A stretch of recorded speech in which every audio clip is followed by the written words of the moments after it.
Jewish students standing in the Cooper Union Library as other students chant "Free Palestine." Every single thing they have done is justified. When people say Islamophobia, let me be really clear. I am afraid of an ideology that at the very least can be, if you want to say misconstrued, by billions of people on this earth to execute anyone who doesn't think like they do. Look, obviously, we like to have a laugh, but the whole narrative right now that there's other sidesing stuff. And I'm not going to do that. I try to be very straightforward with you. We all do, that we have our biases here. Yeah. Okay. You've heard now, or at least this narrative is what you've heard throughout all the media, is especially with the task force created, this White House for Islamophobia. Yeah. You've heard that anti-Semitism is increasing, and that part is true. We'll have some numbers here for you. But so is Islamophobia. On college campuses nationwide, Jewish and Muslim students worry the war overseas is fueling hate here at home. I do not feel safe. And is that true of all hate speech, Muslims, Jews as targets? It's true of anti-Semitism and anti-Muslim hatred. As the FBI has noted, we are seeing an increase in reported threats against faith communities, particularly Jewish, Muslim, and Arab communities and institutions. We've seen a horrific rise of Islamophobia. Muslim and those perceived to be Muslim have endured a disproportionate number of hate-fueled attacks. And certainly President Biden understands that many of our Muslim, Arab Americans and Palestinian American loved ones and neighbors are worried about the hate being directed at their communities. Okay. So now you have a task force, right? You have a task force for Islamophobia, which, there's a task. Remember when Obama, he was when there was a czar for everything? Yeah. Just everything had a czar. So let's go through the claims, because the truth matters. Here's the claim that they're making. Okay. That both anti-Semitism and Islamophobia are way up. All right. Here's the truth statistically. Anti-Semitism has increased significantly, and a huge portion of that, comes from the Islamic world, and it's increased far more than Islamophobia. So from October 7th, 2023 to today, versus the same period last year as a comparison. And these sources, just to be clear, they have to come from the ADL and CARE, who are clearly biased because we don't really have these new numbers. Yes, they definitely would be more left-leaning biased. Right, ADL probably would register both of them because, hate crimes are catnip to the ADL. But CARE certainly has a dog in this fight, considering that they have been recognized as an actual terrorist organization, I believe by the UAE, if I'm not mistaken. Yeah, there have been a few different nations. So anti-Semitic hate crimes, meaning attacks against Jewish people, have increased 388%.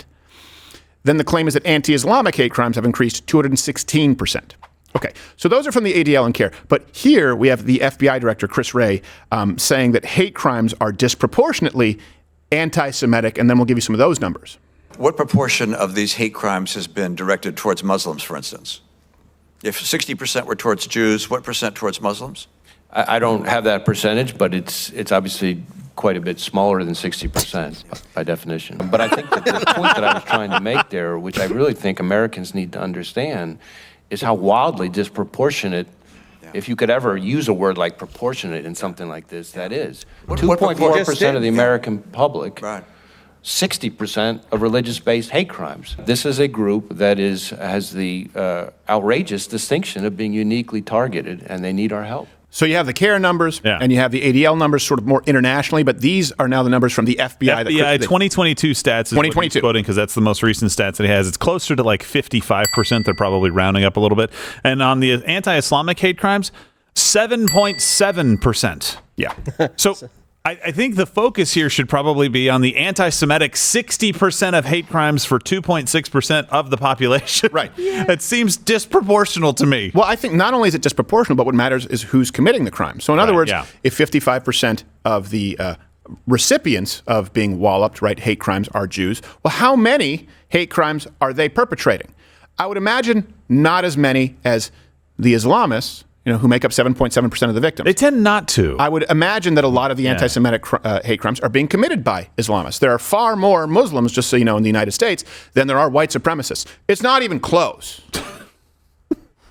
So let's kind of look at this, how this is translated into the real world. These are anecdotal. You now have the empirical. Let's go to the anecdotal. October 21st, the Detroit synagogue leader, Samantha Wohl, she was murdered at her home. Yeah, terrible story. And the Detroit police said that this was not a hate crime, citing an untouched Israeli flag at her house. Yeah, literally, this woman was found dead on the sidewalk. They followed a blood trail. She had been stabbed several times early in the morning after coming home from a wedding. And the police go in the house, and I kid you not, the only reference to this not being a hate crime, and look, you can't just assume because this was a Jewish leader that it was a hate crime. Right. But that's probably where you start, right? Especially certainly when you're skipping a hop away from Dearborn. Yeah, exactly, right? With tensions as high as they are. And they're like, oh, hey, guys, that flag right over there, it's perfect. It's left untouched. This can't be a hate crime. Yeah. Maybe it was just a hate criminal in a hurry. Yeah, or maybe just a hate crime. Somebody who hates Jews but really respects the flag. Yeah, exactly. It's a pretty flag. It could be. It's a nice blue. It is. Could be. Yeah, they didn't have a lighter. Yeah, that's probably it. Could have been that. They were too busy practicing their stabbing. Yeah, they were very down, okay? Multiple stab wounds sounds like hate anyways. It does sound like hate. Whether it's racial hate or what. And again, I don't think when we're talking murder doesn't need a footnote. We're just talking about using the left's standard anyway. And in this case, I mean, where's Columbo? When you need okay, hold on a second. This is a woman who's a leader of a synagogue, stabbed in her home. Skipping a hop away from Dearborn, where you've heard the kind of rhetoric, of course, from Rashida Tlaib and representatives there. I've spent quite a bit of time in Dearborn.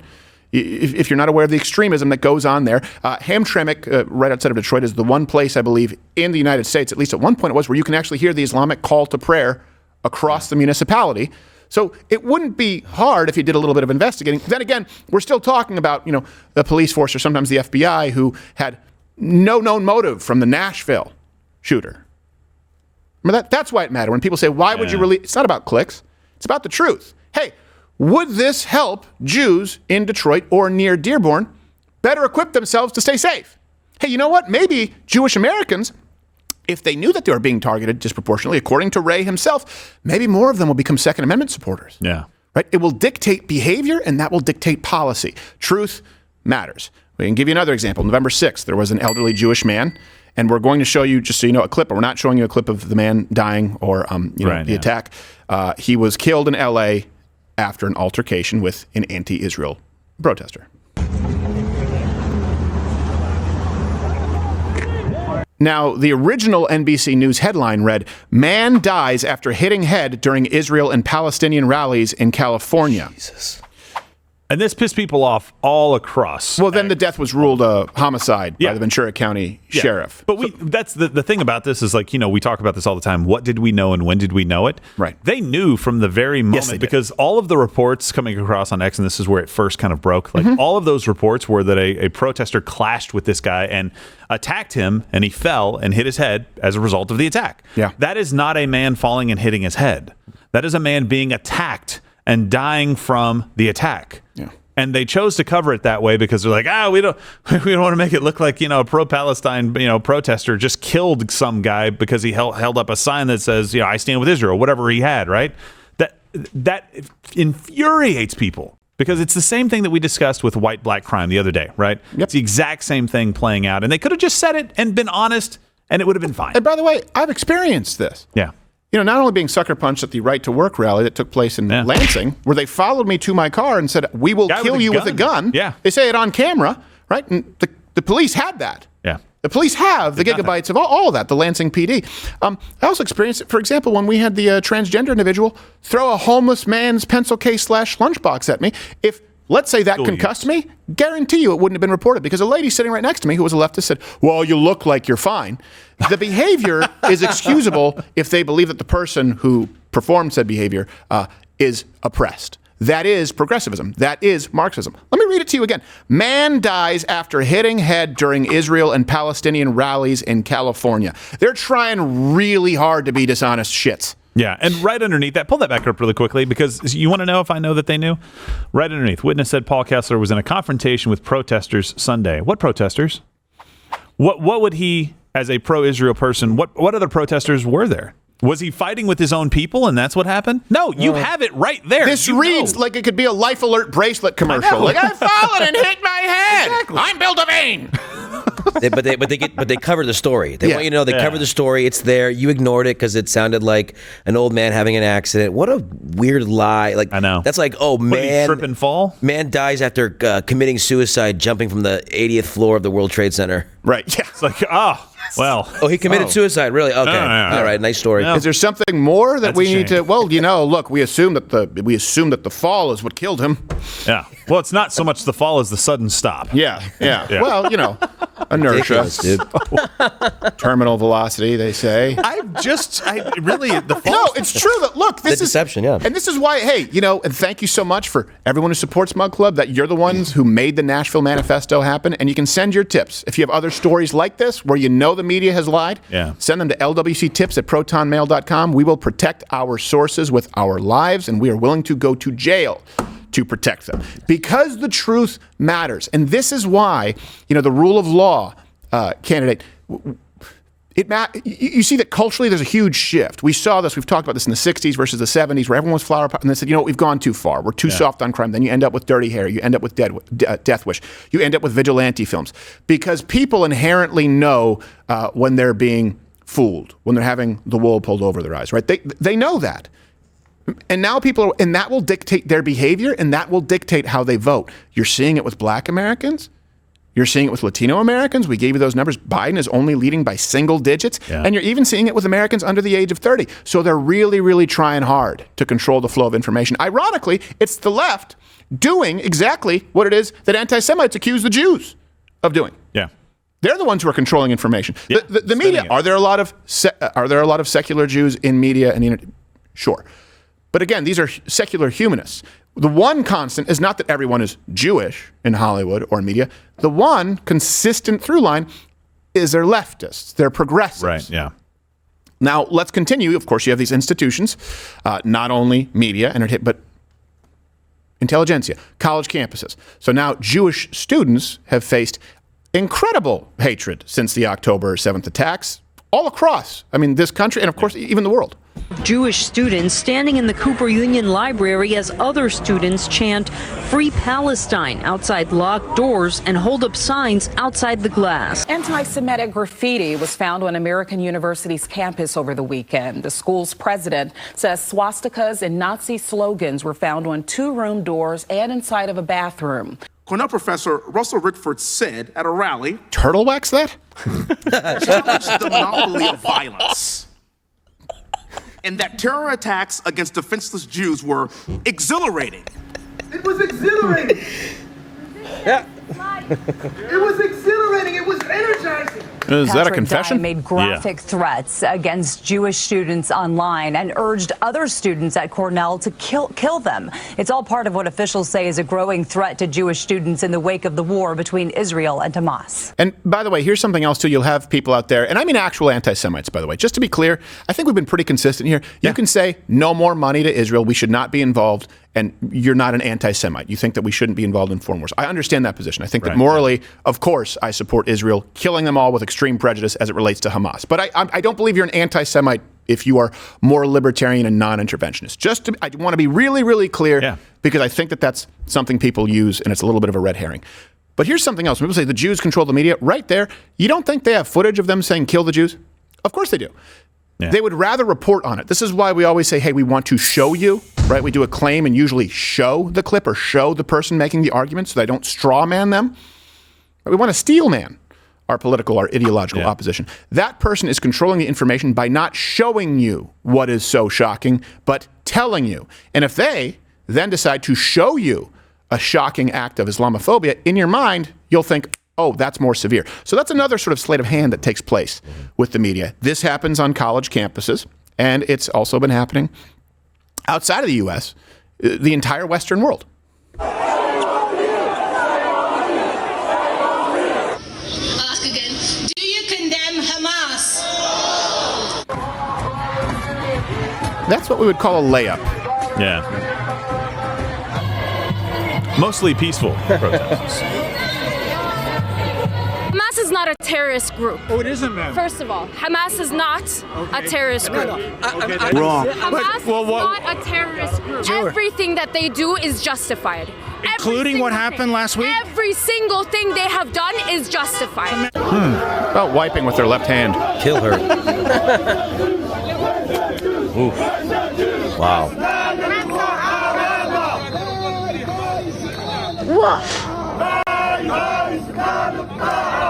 Now, to be clear, That's not all pro-Palestinian advocates out there.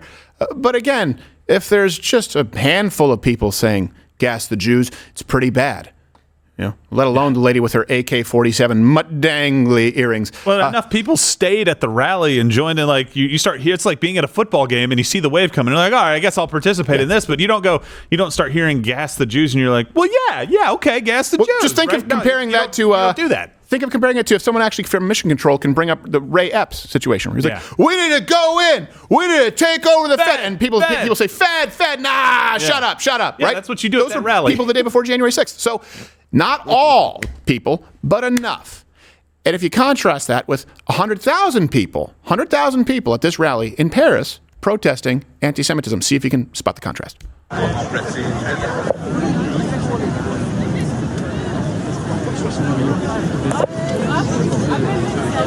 Actually peaceful. Savage. Just murmuring. Probably complaining about the weather. Just murmuring, complaining when they're going to have lunch. At worst, as bad as it gets. It's 100,000 strong of mildly annoying people.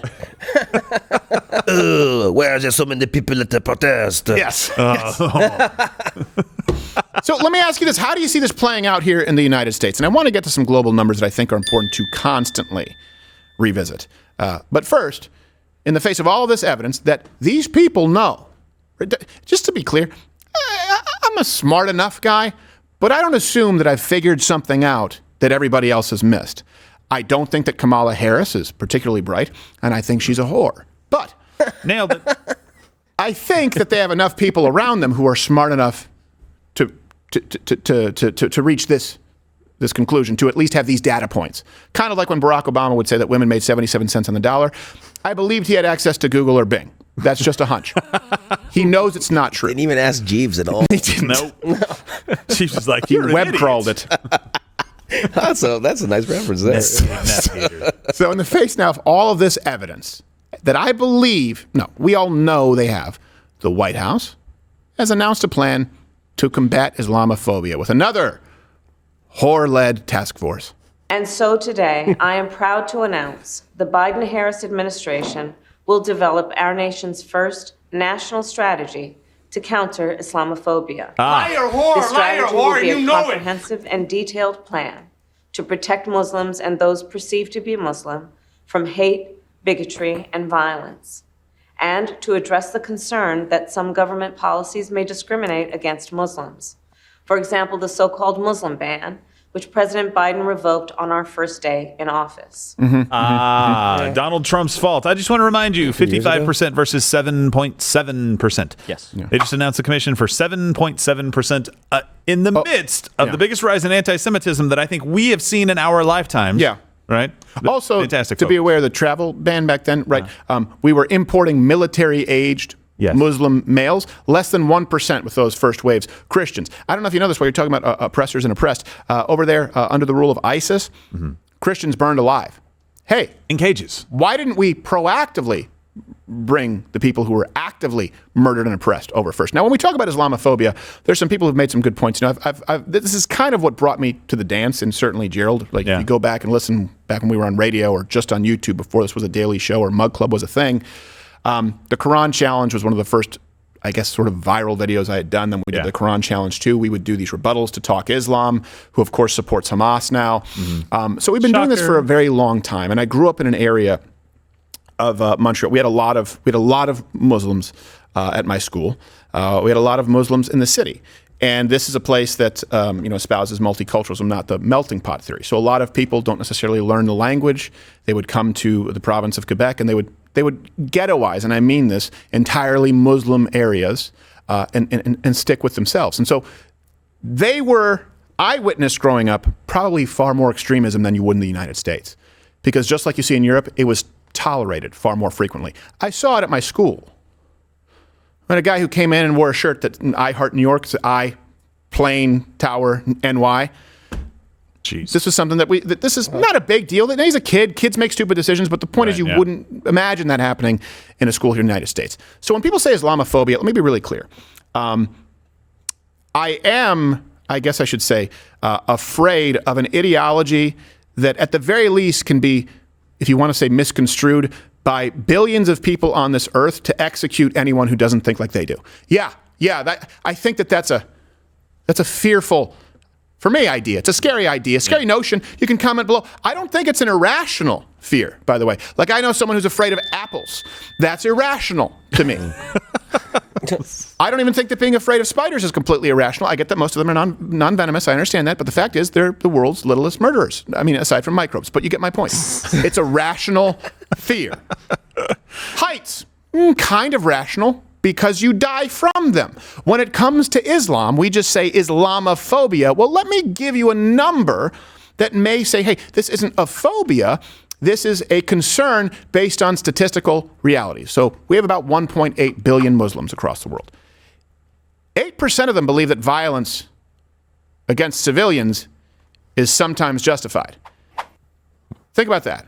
Sometimes. 3% believe violence is often justified against civilians. That means that roughly 198 million Muslims support the use of violence against civilians. And it's over 50 million on the lowest end who frequently support violence against civilians. Think about that.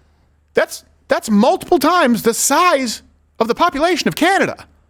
Yeah. Which probably not the best example because they're an inconsequential nation. They're pretty silly. Very inconsequential. Yeah. It sounded like a good point to me.